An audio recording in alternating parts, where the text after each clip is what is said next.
Greetings from Addis Ababa and welcome to Pulse of Africa News Hour. I am Magdalite Nagga, bringing you the latest developments shaping Africa and beyond. Let us begin with Ethiopia's urban development.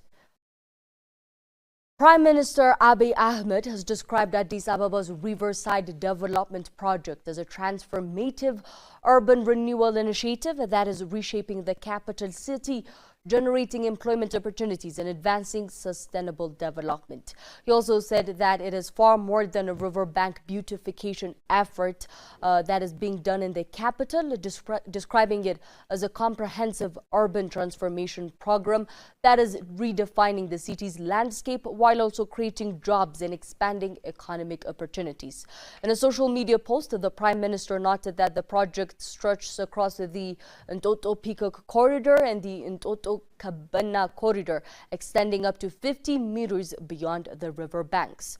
He said the initiative is creating green corridors, public gathering spaces, pedestrian-friendly walkways, and recreational facilities in commercial areas that are contributing to the city's modernization. And the project's impact extends beyond physical infrastructure, he said, and also further noted that the development has created employment opportunities for thousands of people in the area of construction, engineering, landscaping, logistics, and related sectors, while also opening new business prospects for the local contractors, suppliers, and service providers. The Premier emphasized that much of the project designs and implementation has been undertaken by Ethiopian professionals themselves, which will be demonstrating the country's growing expertise in urban planning, infrastructure development, and project execution. Prime Minister Abiy also highlighted the environmental benefits of the initiative, other than beautifying the capital, noting that areas previously used as dumping sites and prone to flooding have been transformed into cleaner, greener, and healthier public spaces. Communities living along the river banks are also expected to benefit from the improved environmental conditions and enhanced public amenities, he added. The Prime Minister said the integration of commercial facilities with public and environmental spaces illustrates how economic development and ecological restoration can complement each other or can be done parallelly. Describing the project as a long-term investment in the city's future, Prime Minister Abiy said the Riverside Development Initiative is helping build a greener, more connected, economically vibrant, and people-centered Addis Ababa for future generations.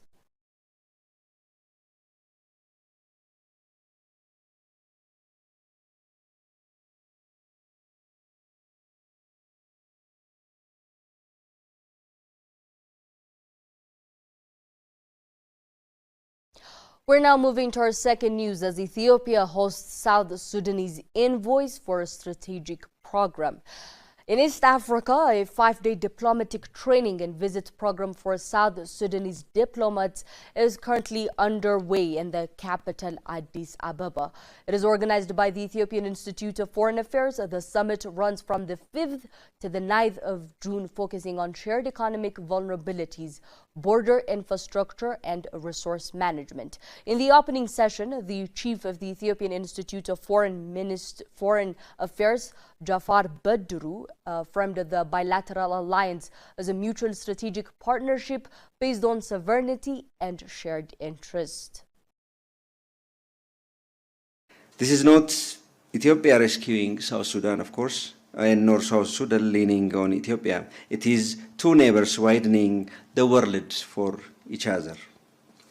Trust sits beneath all of this, and trust is made of choices. This past year, the South Sudanese government made choices of its own about who it wants to be close to its frontier, and which partnerships truly serve South Sudanese interests. We noticed, and we are grateful knowing such trust is offered by a sovereign nation and must be honored the same way. Made choices of its own about who it wants to be close to its frontier, and which partnerships truly serves South Sudanese interests. We noticed and we are grateful knowing such trust is offered by a sovereign nation and must be honored the same way. Speaking on behalf of the 20 visiting delegates, the South Sudan Deputy Head of Mission, Ambassador Boutros Thok-Deng, addressed the heavy mandate placed on his team. He also noted that the traditional role of a foreign envoy is rapidly shifting under the global pressures, while also expressing gratitude to the host nation, Ethiopia. Diplomacy today operates in increasing complex international world. Diplomats are expected not only to present their countries, but also to contribute to the peace building.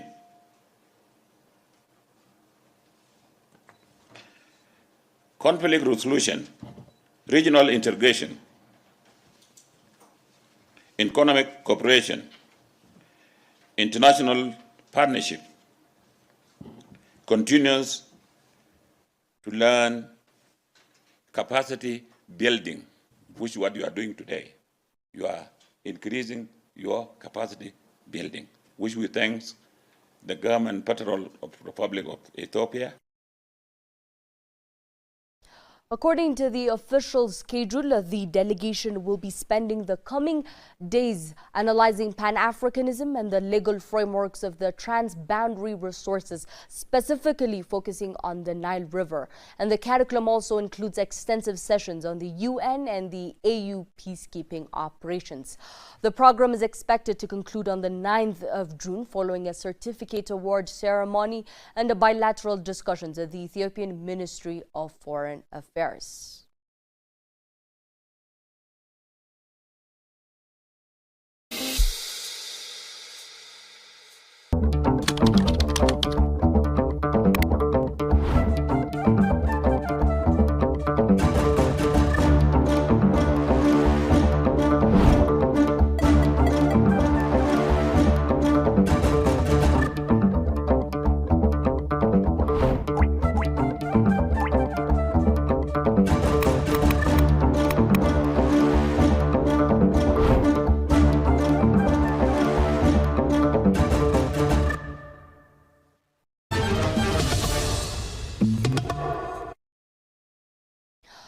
The African Union and Global Financial Integrity signs an anti-corruption pact.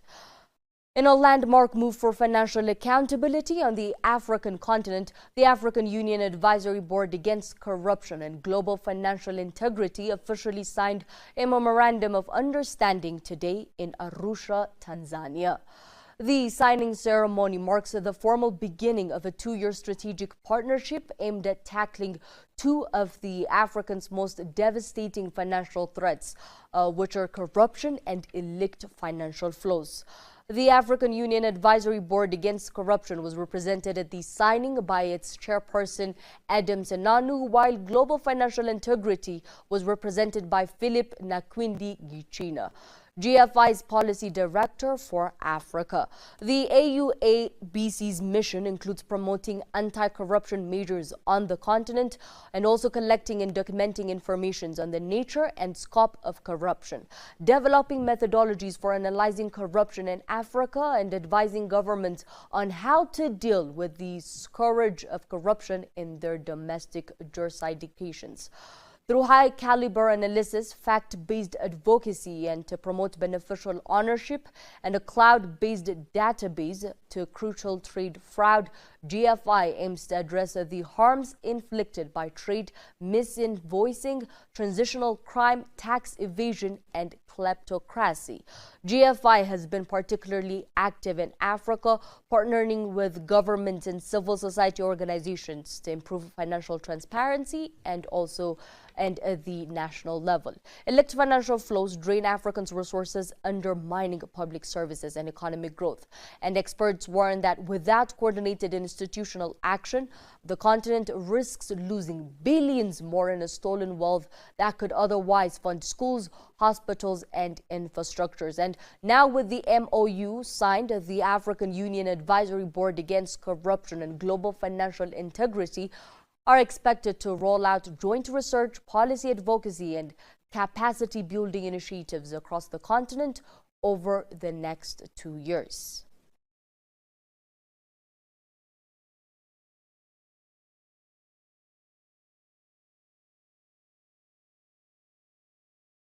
Welcome back, viewers. Africa wants a bigger seat at the table. This was the message the Kenyan President William Ruto and the South African President Cyril Ramaphosa have transferred after the meeting in Pretoria just this week. And the two leaders say Africa can no longer afford to simply watch major decisions being made about Africa, while those decisions, even without including Africa, will directly or indirectly be affecting the continent. And instead, they believe the continent should have a stronger voice and a greater say in shaping the future. And speaking after their meetings, the two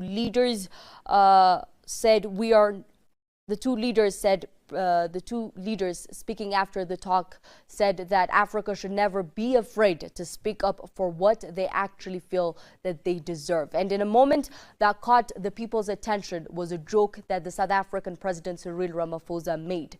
He said that we Africans are noisy and we will always keep to be noisy when it comes to our rightful place in the world. It might seem just a simple joke, but it has a bold message embedded into it. And President Ruto, the Kenyan president, also agreed to the specific message, and he said that Africa is no longer standing on the sidelines and watching the world making decisions that will affect us without consolidating us. And the continent is becoming an important player in global conversations and helping shape decisions that affect millions of people. But this wasn't just about political insights. In fact, the two leaders also discussed how African countries can work more closely together, because one of the problems that we Africans are facing to have a sit in the global arena is that we do not work together, and there's a problem of unity among Africans themselves. They also talked about improving roads, railways, and other infrastructure, boosting trade between African nations, that is funding the AfCFTA to help the nation as a whole, and also creating more opportunities for business and young people, as Africa is one of the youngest continents in the world. And the meeting came during President Ruto's official visit to South Africa, and as a part of a wider effort to strengthen one of the two countries with huge economies across the continent. And at the heart of the discussion was a very simple question. If Africa is a home to nearly 1/5 of the world's population, why doesn't it have a stronger voice when the global decisions are being made? And as an example to these can be the United Nations spot of the permanent seat.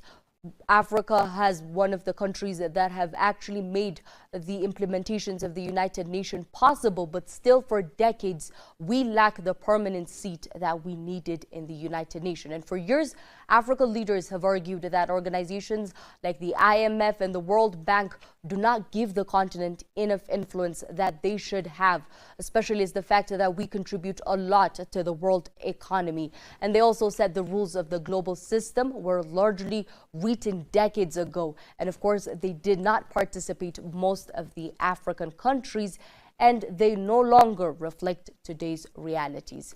Now, African countries are pushing for change, whether it's debt, climate funding, technology, or economic development, and leaders across the continent want Africa to speak with one strong voice that we need a permanent seat in huge tables across the world. And the message from Pretoria was very clear and very bold, that Africa does not want to be invited into the conversation after the decision has already been made and the effect of the decisions being seen visibly. It wants to be in the room when those decisions are being made at first.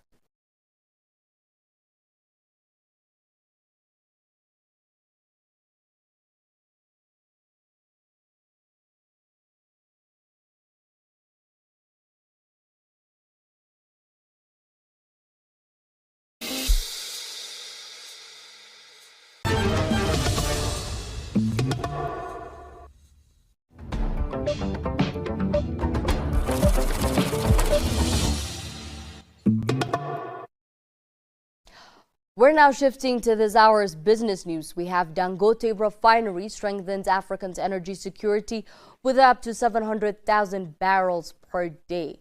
Nigeria's Dangote Petroleum Refinery has ramped up crude processing to 700,000 barrels per day during a performance test by process licensors exceeding its nameplate capacity of 650,000 barrels per day and marking a significant operational milestone, and the company said on Thursday. The achievement demonstrates the refinery's ability to process additional feedstock while also optimizing performance across its production units. Devakumar Edwin, Vice President of Oil and Gas at Dangote Industries, said the ramp-up forms part of a wider plan to expand capacity to 1.4 million BPD within 30 months, a level that could make the facility one of the largest globally. It supplies domestic markets and also exports to African countries in Europe, including the United Kingdom, France, and the Netherlands, while also shipping products to the United States and Saudi Arabia. Dangote Refinery has also strengthened its role as a stabilizer in the oil and gas industry, given the ongoing disruptions caused by the Middle East tension, as a result of which many African countries are now patronizing the refinery for energy security. In a further demonstration of its growing global significance, Dangote Petroleum Refinery became the world's largest exporter of jet fuel in April, according to S&P Global Commodities. Looking ahead now, Aliko Dangote has outlined an ambitious plan to transform the facility into the world's largest refinery by 2028, targeting a processing capacity of about 1.4 million barrels per day. Mozambique mandates 15% state stake in all mines. Mozambique's President Daniel Chapo has signed into a law requirement for 15% state ownership in all mining ventures, along with a ban on exporting unprocessed or semi-processed minerals. As the country moves to extract greater economic values from its resources, the legislation passed by Parliament in May gives the state, acting through the National Mining Company (ENM), a minimum free carried and non-dilutable 15% stake in every mining project at any stage of the value chain is also expected. Unprocessed mineral exports will be prohibited except where specific ministerial authorization is granted based on approved plans for eventual local processing, said Reuters. It is not immediately clear whether the new rules would apply to existing mines, most of which operate under long-term agreements, the Newswire added. And Mozambique is the world's third largest graphite producer behind China and Madagascar, and hosts the Balama graphite operations of ASX-listed Syrah Resources, one of the world's largest graphite deposits.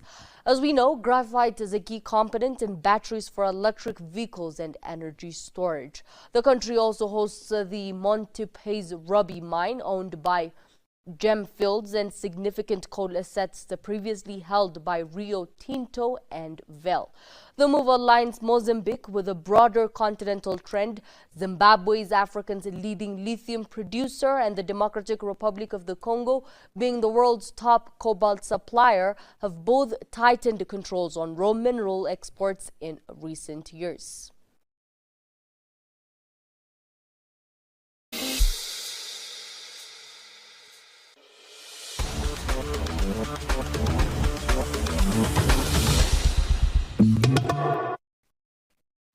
We're now heading to this hour's sport news. The Netherlands lost to Algeria, a pre-World Cup wake-up call, says Coman.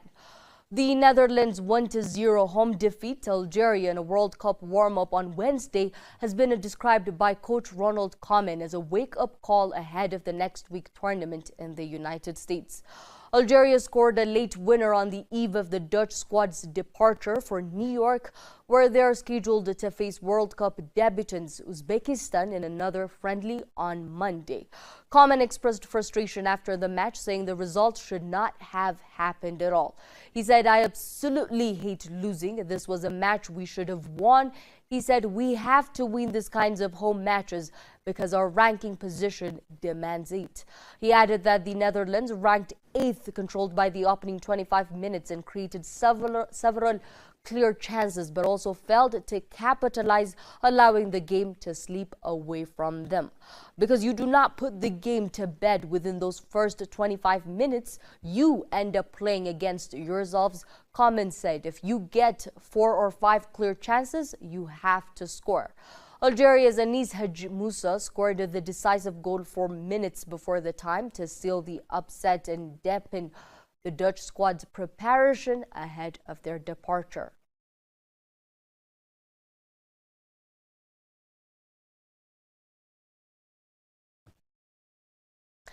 Now let's take a look at the weather forecast from across the continent.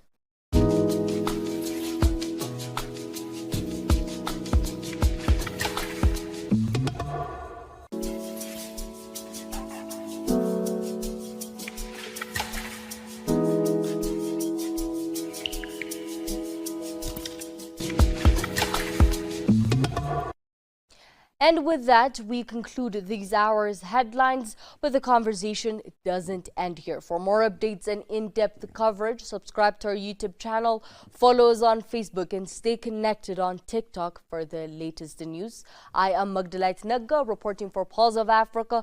Thank you for watching, and goodbye.